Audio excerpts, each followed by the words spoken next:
Uma questão da inclusão social, do ponto de vista do trabalho, da renda, né? E os estudantes, os residentes, moravam lá. Esse também era um diferencial. Eles passavam a viver um pouco a cultura local, cidade, né? Da cidade. Então, assim, havia uma grande discussão disso, né? Mas era uma especialidade, assim, não valorizada. E a gente não tinha onde trabalhar, então muita gente não queria fazer. Tanto que dos 60 que entraram comigo nessa turma, em 81, só continuaram como médicos de família 4. Quando eu falei que queria fazer residência em medicina integral, depois geral comunitária, as pessoas, mas você? Porque era tido assim, as pessoas, os maus alunos, né, aqueles que não têm opção é que vão escolher essa área. Até hoje os nossos residentes ouvem as mesmas coisas. Aí acabou que eu tive a oportunidade de tirar o primeiro lugar na prova de residência. Então aí que foi o escândalo maior ainda. Como que você... Então foi difícil, porque a gente sofre preconceitos. Quer dizer, tem um lado folclórico disso, mas tem um lado da desvalorização que é muito cruel, né? E o Inter tinha um centroavante naquela época, que ele fazia gols, mas era muito atrapalhado, assim, chutava de canela, chutava de, né? E então Geraldão, generalista, Geraldão, né? Então a gente mexiam com a gente, fala com o Geraldão, né? Tô de plantão com o Geraldão. Então eram ideias assim de que simbolizam, né? Enfim, a falta de reconhecimento que a gente tinha, né? Então a gente tinha uma tarefa muito complicada, que era além de escolher uma especialidade que não era reconhecida, ainda tinha que fazer com que ela fosse, né?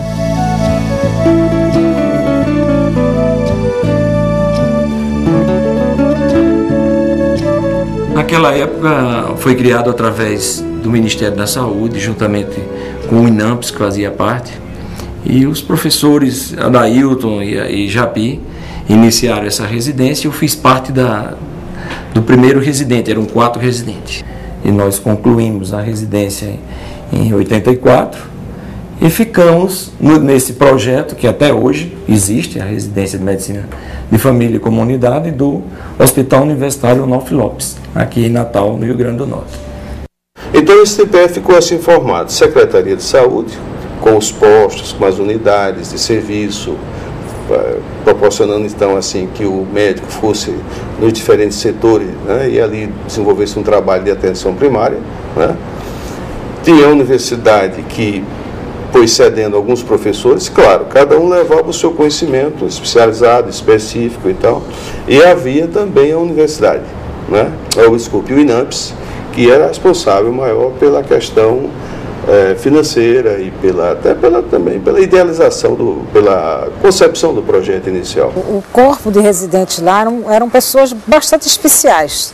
Tanto o grupo de trabalhador que se chegou, né, a gente viajava todo dia junto, a gente coincidentemente engravidou na mesma época, então as meninas levavam o balanço da Kombi, né? E elas são parecidas, magrinhas, fininhas. A gente dizia que é tudo irmã da Kombi, assim. E levar o sopapo da Kombi, as filhas da Kombi, né? Então a gente tinha uma afinidade, uma relação, tanto ideológica como política, como pessoal mesmo. A medicina de família é apaixonante. Eu acredito que mesmo aqueles que terminam a faculdade e vão fazer um breve período de experiência como médicos de família, mesmo sem a formação adequada ainda para exercer a medicina de família no programa Saúde da Família, para muitos deles se torna tão apaixonante que eles acabam optando por essa carreira, por essa especialidade. É tão apaixonante que eu estou numa função mais de supervisão, de assessoria, mas eu sinto a falta do atendimento, eu sinto a falta de estar na ponta, de estar em contato com os pacientes. Eu me lembro muito bem de um residente que atendeu na urgência um Chagas que fez uma parada cardíaca por bloqueio de ramo, e ele veio massageando este rapaz de Vitória de Santo Antão até Recife, até o hospital Oswaldo Cruz, para o cara não morrer, né? E ele contando como é que foi esse drama, com toda a dramaticidade dele, foi muito interessante. Então tinha sim essa coisa do envolvimento, que hoje a gente perde um pouco, né? Não consegue ver mais isso num residente ou num estudante, né?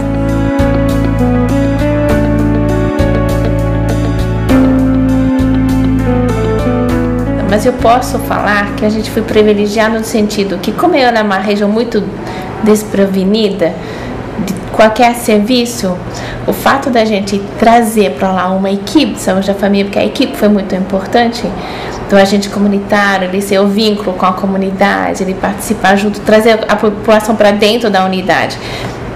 E as enfermeiras que foram também apaixonadas pela saúde pública, que ajudavam a organizar o serviço, o médico conseguiu se colocar dentro da comunidade com muita facilidade. Então foi um sucesso total, tanto que de 27 equipes aqui na Zona Leste, hoje nós estamos com 14 anos depois, 258 equipes. Então 10 vezes mais quase, né?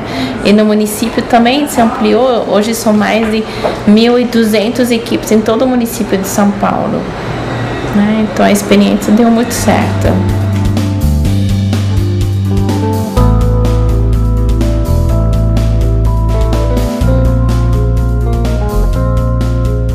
A minha residência médica eu considero um período mais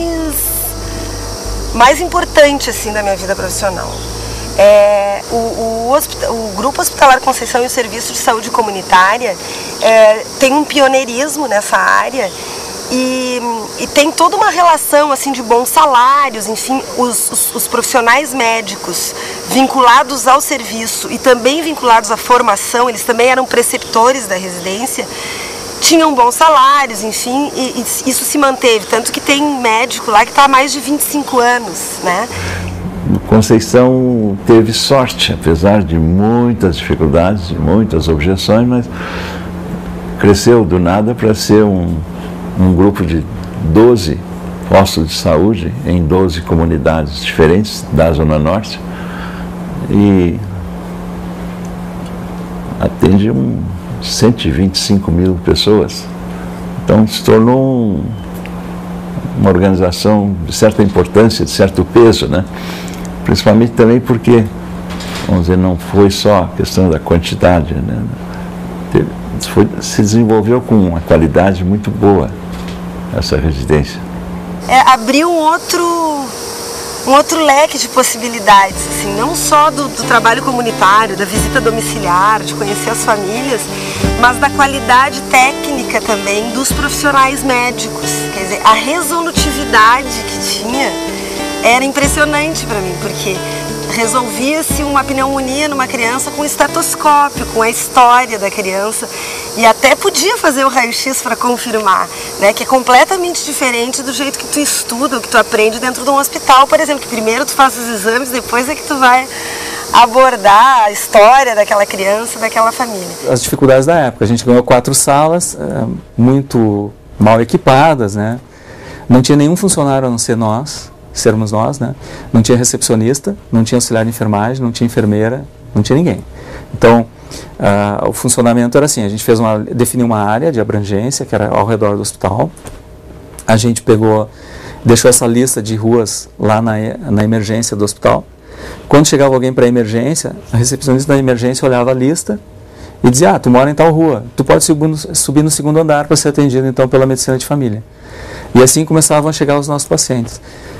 E aí o que a gente fazia? Um de nós ficava na recepção, recebia essa pessoa, cadastrava ela e agendava a consulta ou atendimento. O outro atendia, né? Se precisava fazer alguma medicação, a gente mesmo que aplicava, né? E assim a gente começou, até que daí alguns meses a gente ganhou um auxiliar de enfermagem, depois a gente ganhou uma recepcionista. Esse serviço que se criou em torno do hospital, ele foi sendo conhecido pelas gentes, pelas populações ali da Zona Norte. Então várias comunidades começaram a pedir a instalação de unidades semelhantes nas suas sedes de Vila Tal, Vila Floresta, Vila Dique, Vila isso, Vila aquilo, unidades demográficas, né, formais. E as comunidades percebiam que o posto de saúde do Conceição tinha uma qualidade melhor do que os que eles conheciam. E nessa comunidade do Valão, que na época era chamada assim, as pessoas colocaram que queriam um médico que dessem atenção a elas, que olhassem nos olhos. Então isso marcou muito e essa foi uma das razões que eu tive interesse em ir para essa comunidade, porque era uma comunidade que queria uma atenção de qualidade e não qualquer atendimento. Assim como a gente levanta, né? Esse era o exemplo que a gente dava. A gente levanta, tu escova os dentes, toma café, lava o rosto, toma banho, bota uma roupa limpa, né? A gente tem que se cuidar na nossa prática. Então a gente tem que estudar muito mais do que a gente estudaria. A gente tem que dar resposta e ser qualificado, né? E eu acho que isso hoje a gente conseguiu dentro da instituição. A gente é respeitado hoje dentro da instituição, né, como pessoas qualificadas. Nós somos responsáveis por algumas coisas em termos de pesquisa e de capacitações dentro do hospital que hoje são incorporados por outros serviços, né? Nós conseguimos, em 81 também, novamente Busnello na frente disso, fundar a Sociedade Brasileira de Medicina Geral Comunitária na época. Eu fiquei de presidente, imagina, psiquiatra, né? Quer dizer, mas tínhamos que criar isso que hoje se chama a Sociedade Brasileira de Medicina de Família e de Comunidade.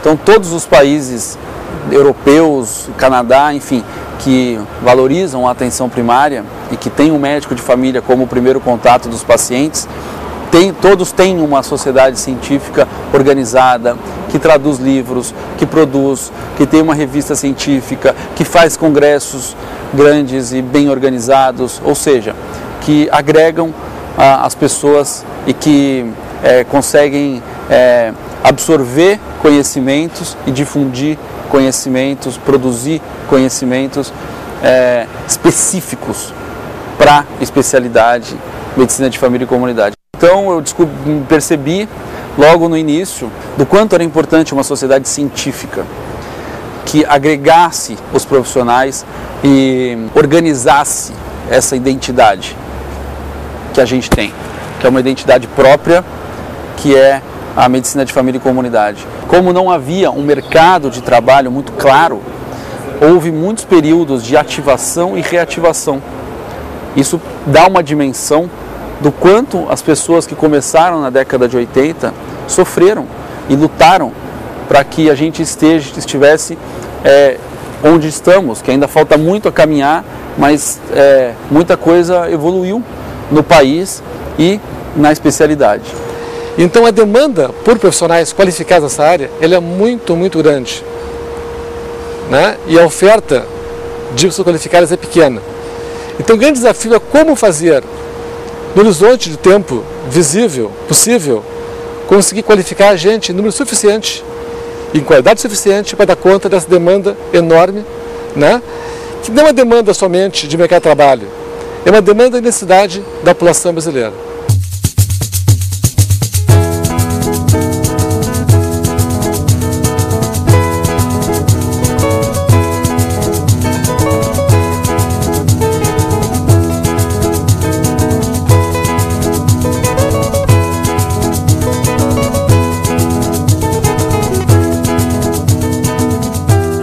Fui na comunidade, fiz uma reunião na igreja com a comunidade inteira, discutindo que a gente estava lá fazendo o planejamento, que a gente estava implantando o programa Saúde da Família, que tem um médico que agora ia morar naquela comunidade e que a gente iria que ver, escolher já a casa que o médico ia morar, organizar a unidade, estabelecer uma rotina.